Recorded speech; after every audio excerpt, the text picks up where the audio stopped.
live. So I'm Jenni Rochelle, and I am a betrayal trauma specialist. So that means I am a life coach and a spiritual director and a yoga teacher who has been trained to support the needs of women who have either discovered their husband's sex addiction or that they have betrayed them. So if that's you and you are seeking hope and healing right now from that experience, just give me a wave in the comments. Say, yeah, that's me. That's me, Jenni. I resonate with that. I appreciate, getting some feedback from you guys. I'm trying out a new camera angle this week, so we'll see how it works. I feel very tall, very tall. Oh, thank you. Thank you for waving.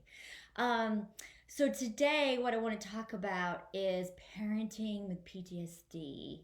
So if you're listening or you're watching this live or the playback, go ahead and give me another wave. Are you parenting with PTSD? Do you know what I'm talking about? Oh yeah, I am totally doing that. That is my experience. And man, some days it really, really kicks my ass. Some days it's totally fine, and some days it's not. And today it's funny, like, I feel like today is like the very special episode of Blossom or something. If you remember that, give me another wave. Like, I'm doing a lot of waves today. But um, so I knew I was going to talk about parenting with PTSD today.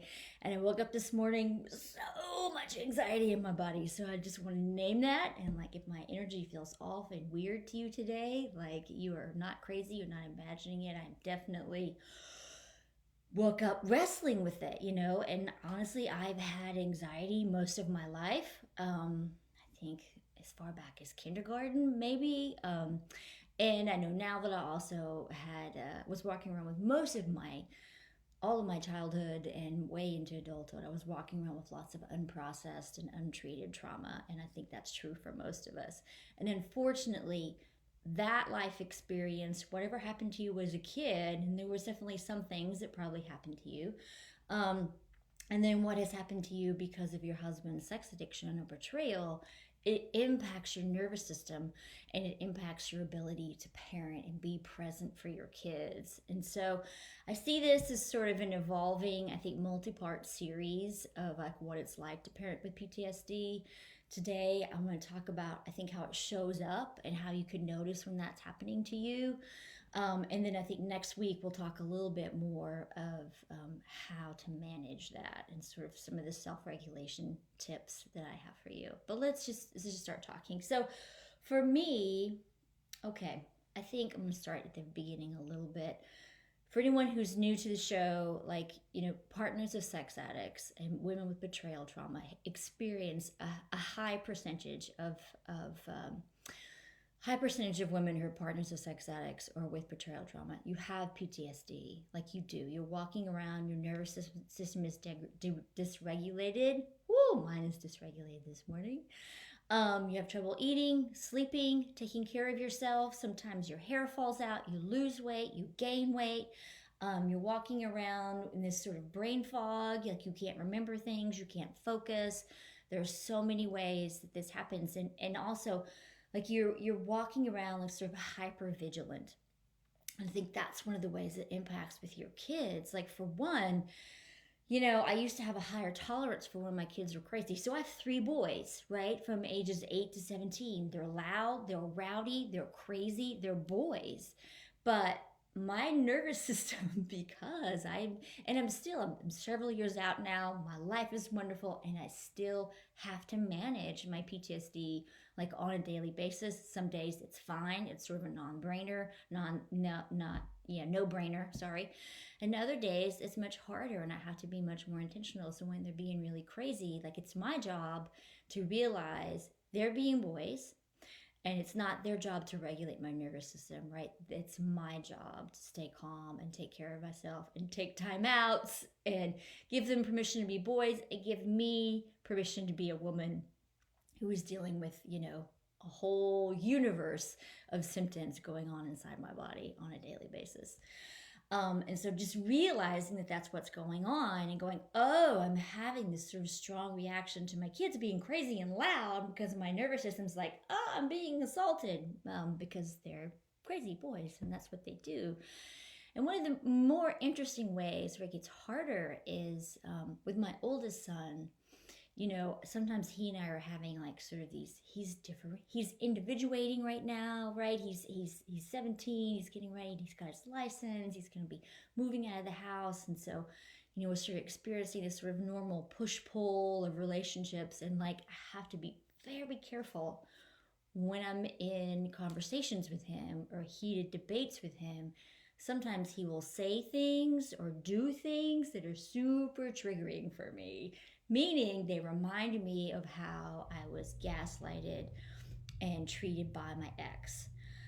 And I have to remember, one, that's not him. Like, my son is not my ex-husband.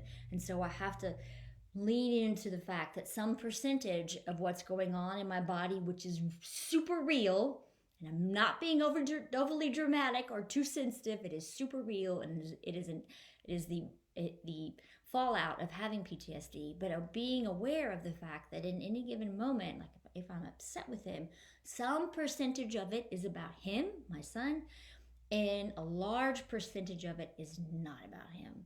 And so I have to be very intentional in the moment and super present when I'm having conversations or arguments with him and say, okay, Jenni, Jenni, you may feel like he's lying to you right now, but is he, or is this about the past? And it's can be really tricky, and you have to feel into it. And this is why it's so important to learn to trust yourself again and listen to, your inner voice and your intuition, because sometimes he's being, a 17-year-old who's pushing boundaries, and that's his job, and it's completely about him. And like, it doesn't mean that he gets to do whatever he wants to do, but I have to realize it's not always completely about him, like what's happening in my body. And it's really tricky, and it really sucks. And the funny thing is that now he knows, right? He knows. He doesn't know everything about, my past, but he knows that I have PTSD, and so sometimes he can, I think, sort of try to take advantage of that situation in a very innocent 17-year-old boy kind of a way. He's very, very smart, this kid. Like the other day, he said to me that I was being overly dramatic, and this is my dysregulated meter, right? From like 0 to 100 immediately when he said I was being overly dramatic. And I was like, no. You don't get to say that to me. Don't let anybody say that to you, like that you're being overly dramatic or too sensitive or you're too needy. Like, those are all actually, if you dig into them, they're really, really unkind things to say, because they really they take away, they disempower you. They tell you that you can't trust yourself and that you don't actually know what's going on in your body. And you do. And it could be that your reaction is not completely about your kid, but it's your reaction, and they don't get to take away from that. So that's some of the ways it can show up, like when they're super crazy and you're having trouble tolerating them. That's one way it can show up as parenting with PTSD. And then also, I think the most important way is when you're in these relationship dynamics and they do or say something to you that reminds you of something that your ex did, or your current husband, not just your ex. If you guys are still together, it's even all the more real for you because you're still in the house with this man who hopefully is working and recovering and trying to get better and heal. But your kid can say something that reminds you of how you were treated when he was in his active addiction, and it can be super triggering and scary. And so your work is to realize when that's happening and try to separate out what's happening with your kid and what's the result of your past and your PTSD. Okay, I think that's where we're going to stop today. We'll pick up again next week, and we'll talk about some self-regulation tips that will help you have that awareness in the moment so you can say, hey, this is not completely about my kid. Okay, we'll pause for a second and see if anybody has any questions. And if no questions, always, I know this is a sensitive topic, what I talk about every week. So feel free to message me directly. And if you have more questions about PTSD and trauma symptoms, please download my free guidebook, sexaddictionguidebook.com. It's free, it's 30 pages, it's lovely. And there's lots of great information on how to take care of yourself, as also other ways to get in contact with me. But if you have questions about parenting with PTSD, just shoot me a message. Let's talk. Thanks, everybody. Have a great week.